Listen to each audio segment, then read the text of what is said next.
नमस्कार, मेरा नाम मिसेस संध्या गुलिया, काउंसलिंग साइकोलॉजिस्ट। कितनी बार होता है ना कि हम किसी सिचुएशन में किसी से बात करके, किसी जगह को देख के, किसी स्मेल से हमारे अंदर अनकंफर्टेबल फीलिंग हो जाती है, हमारी इमोशंस चेंज हो जाती है, हमारा जो कोई पास्ट पेन हमारे प्रेजेंट में आ जाता है और वो हमें तंग करता है। जैसे कि हमारा पुराना कोई घाव है, वूंड है, उसको हमने हील नहीं किया और उसको कुरेद दिया और वो फिर हमारा दर्द करने लग जाता है। तो इस तरह से किसी सिचुएशन से, किसी लोग से, किसी बातों से हम ट्रिगर हो जाते हैं और वो पुराना दर्द हमारे को दर्द देना शुरू कर देता है, जिसको हमने हील नहीं किया होता और हमारा इमोशनल रिएक्शन होता है जिसका कि इस सिचुएशन से कुछ लेना देना नहीं होता। जैसे कि किसी पार्टनर ने, किसी वाइफ ने अपने हस्बैंड से कहा कि आप मार्केट से ब्रेड ले आना और वो भूल जाते हैं, तो आप एकदम से आप गुस्सा हो जाते हो, आप बहुत बुरी तरह से रिएक्ट करते हो।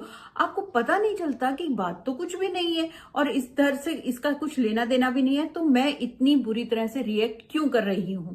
तो पता है क्या हो सकता है, अगर आप डीप में जाएं, आपके बचपन में आपके पेरेंट्स ने आपको वो चीज नहीं दी जो जो आपने डिमांड की, और कहीं ना कहीं आप हमेशा वो सैडनेस फील करते हैं कि आपके पेरेंट्स ने आपको नहीं सुना। तो जब भी आपका वो पुराना दर्द प्रेजेंट में आ जाता है किसी भी रूप में, तो आप ट्रिगर हो जाते हो और उन्हीं इमोशंस को फील करते। के बाद जरूरी प्रश्न आता है कि हम अपने ट्रिगर्स को आइडेंटिफाई कैसे करें, हम जाने कि हम ट्रिगर हुए हैं और हम कौन से हमारे ट्रिगर हैं। इसके लिए हम 3 स्टेप्स को अपनाकर जान सकते हैं कि हम ट्रिगर हुए हैं। उसमें पहला है नोटिस द इंटरनल शिफ्ट। मतलब कि हमें हमेशा नहीं पता होता कि हम ट्रिगर हुए हैं, लेकिन हमारे अंदर चेंजेस शुरू हो जाते हैं, हमारे इमोशंस में चेंजेस हो जाते हैं। तो हमें देखना होगा कि कब मैं ठीक थी, ओके थी, और कब मेरा शिफ्ट आया नहीं ओके होने का, मतलब मेरे में चेंजेस कब स्टार्ट। तो आइडेंटिफाई करने के लिए थोड़ी देर रुकिए। क्या कोई बॉस का कमेंट था या किसने मुझे ऐसा कुछ कहा कि मेरा एकदम से मेरे अंदर चेंजेस आने शुरू हो गए। के बाद अपनी जो फीलिंग है उसको नाम दीजिए।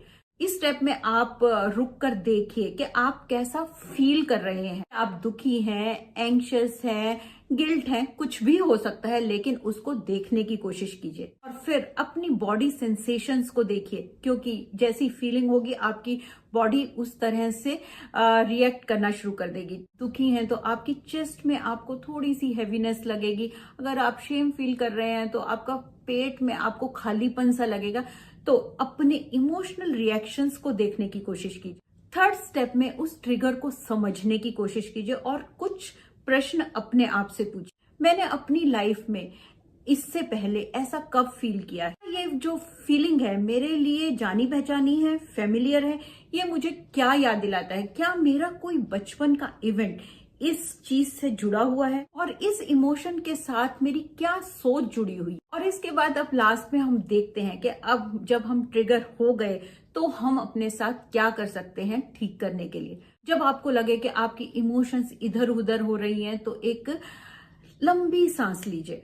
स्लो डाउन करने के लिए एक लंबी गहरी सांस बहुत नेचुरल तरीका है अपने आप को काम डाउन करने। उसके बाद अपने आप को काम डाउन करने के लिए थोड़ी सी स्लो ब्रीदिंग कीजिए। ये उस टाइम बहुत मुश्किल होता है जब आप ट्रिगर होते हैं, लेकिन बहुत जरूरी है उस टाइम अपने आप को रीफोकस और रीबैलेंस करने के लिए अपना फोन बंद कर दीजिए, उस सिचुएशन से थोड़ी देर के लिए पीछे हट जाइए। तीसरी चीज आती है जर्नलिंग। मतलब कि आपकी जब आप ट्रिगर होते हैं तो आपकी इमोशंस, आपकी फीलिंग्स, आपकी सोच इधर उधर भाग रही होती है, तो उसको जरूरी है एक जगह देने के लिए, उसको घर देने के लिए। तो जर्नलिंग से आप अपनी जो सोच है उसको लिखकर आप उसको बताते हैं, समझते हैं, क्योंकि जब आपके अंदर चली रहती है आपको पूरी तरह समझ नहीं आती, लेकिन जब आप उनको वर्ड्स देते हैं, लिखते हैं, तो आप बहुत अच्छी तरह से समझ पाते हैं कि मेरे अंदर क्या चल रहा है। और सबसे जरूरी लास्ट में एक्सेप्ट कीजिए अपनी फीलिंग्स को।